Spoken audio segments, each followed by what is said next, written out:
Hola a todos los espectadores. Por medio de este video les vamos a contar sobre la historia de la geometría. La primera etapa de la historia de la geometría se llama astrometría, lo que significa medición de los cielos. Esta etapa se basa en 2000 años antes de Cristo. Civilizaciones antiguas como Babilonia, China y Mesoamérica elaboraron aportes por medio de mediciones exactas del cielo que perduran hasta hoy en día. Algunos de esos aportes son los postulados cósmicos, la predicción de eventos astrales, división del cielo en 12 partes iguales, es decir, las conocidas 12 regiones del zodiaco, que corresponden a la división del día y la noche, en 12 horas exactas, las horas en 60 minutos y los minutos en 60 segundos, así creando calendarios perfectamente precisos. Construcción teórica, año 600 antes de Cristo. En este año se encuentra Tales, del gran famoso teorema de Tales. ¿Cómo fue el proceso en esta teoría? Pues Tales se encontraba en Egipto en ese entonces, donde habían muchísimas pirámides. Observando estas pirámides se preguntó, ¿qué altura tendrán? Como en estos tiempos muchos de los artefactos que hoy conocemos no existían, Tales creó un truco astuto para aproximar su altura. Después de todo el ingenio de Tales llega Pitágoras, medio siglo después. Pitágoras era el líder de un culto misterioso en el cual surgieron muchas teorías o doctrinas cosmológicas como él y sus seguidores llamaban. Pitágoras no solo fue el partícipe del teorema de Pitágoras, él se encargaba también de investigar los números enteros. Entre estas investigaciones, los números poligonales, el gran descubrimiento de patrones que estos números obedecían. Otra de estas investigaciones fue el estudio de las proporciones entre cantidades enteros. Sin embargo, más adelante, en el siglo IV antes de Cristo, Eudoxos y Taetetos encontraron la dificultad de que el mundo incluye muchas cantidades y de ahí emerge una teoría de cantidades no racionales.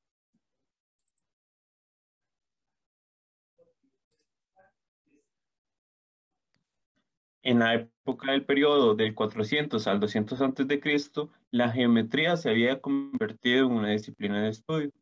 En el año 300 antes de Cristo, grandes escritores se encontraban en el Museo de Alejandría. Los estudiosos de esta época fueron más de los referentes como Euclides, quien se encargó de escribir su gran famosa obra Elementos, que constaba de 13 partes, la cual era muy complicada y no se recomendaba como texto escolar, más bien era un texto de matemática avanzada. Por otra parte, Arquímedes de Siracusa en el año 250 antes de Cristo fue el que logró cuadrar la parábola con el método de gran significancia, al cual en un futuro se le llamó el método de agotamiento. Además que logró duplicar el cubo y triplicar el ángulo en tres partes iguales utilizando el segmento inclinado, pero no logró cuadrar el círculo. La cuarta época es la época posgriega, la cual se basa en la trigonometría. Esta época surge alrededor de 150 después de Cristo, cuando Claudio Ptolomeo de Alejandría hizo extensas tablas astronómicas para analizar los movimientos de los planetas. La tabla de cuerdas de Ptolomeo consistía en el cálculo de ángulos mediante figuras geométricas circunscritas, de donde se origina el teorema de Ptolomeo.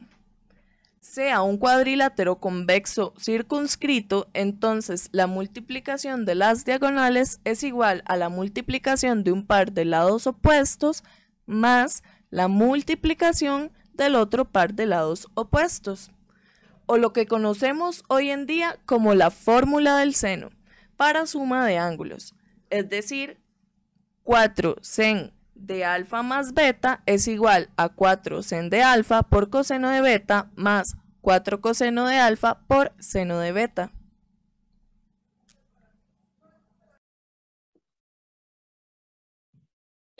Seguidamente, los nuevos métodos del siglo XVII, Kepler y Descartes.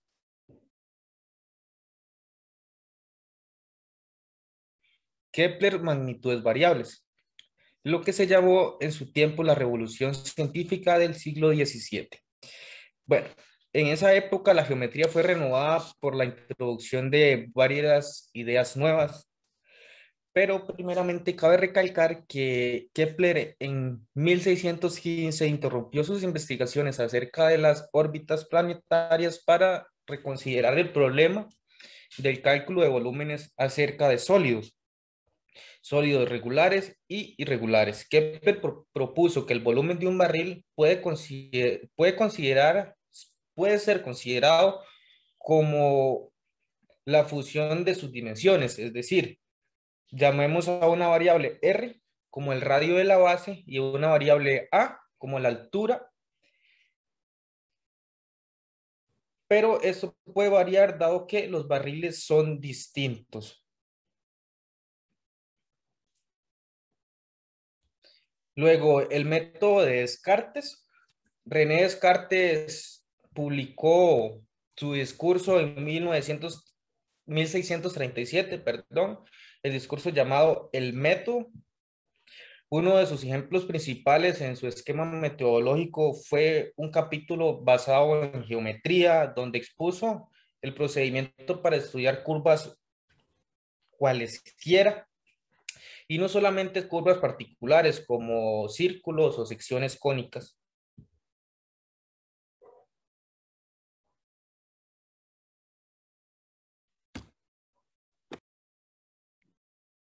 Ahora, en el siglo XIX se desarrollaron las simetrías no euclidianas, que se trataban de contradecir el quinto postulado de Euclides.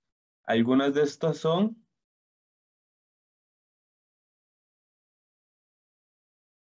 la geometría hiperbólica, que fue desarrollada por Bolyai y Lobachevsky, la geometría elíptica, que fue elaborada por Riemann, y la geometría posicional o proyectiva, que fue por Carnot o Poncelet.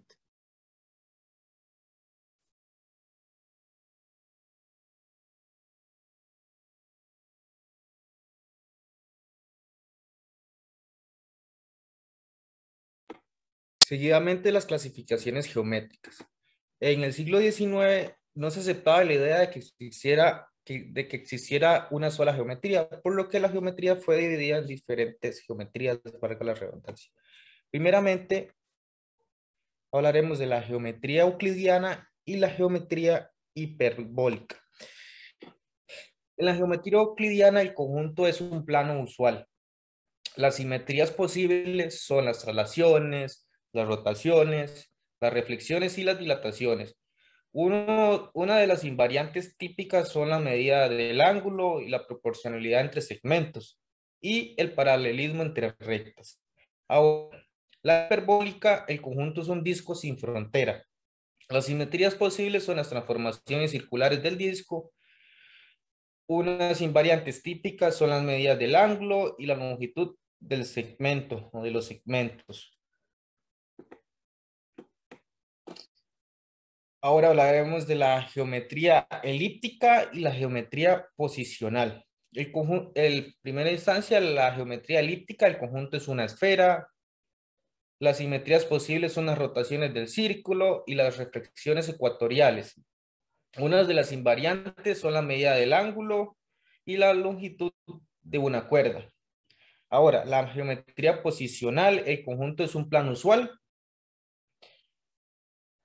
ampliado o amplificado a una recta de puntos infinitos, pero puntos colineales. Una de las invariantes es la razón doble de 4 puntos colineales.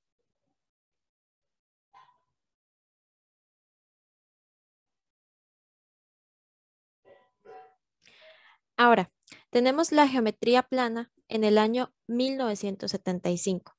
Hace 46 años, Roger Penrose descubrió una teselación por dos tipos de cuadriláteros. Pero, ¿qué es una teselación? Una teselación es una subdivisión del plano en polígonos llamados losetas. Finalmente, en el siglo XXI existen conflictos actuales por el concepto de autosimilitud, lo cual se refiere a una característica de una figura plana. Una figura plana es denominada autosímil si se puede reproducir la propia figura por un cambio de escala. Actualmente se investiga una nueva teoría creada por Alan Kouns en 1990, la cual surge de las teselaciones y él llama geometría no conmutativa. Se espera que esta teoría sea capaz de explicar la naturaleza cuántica, lo cual es un misterio aún. La geometría plana ha aportado mucho durante el paso del tiempo y se espera que ésta siga contribuyendo a futuras generaciones. Se agradece su atención.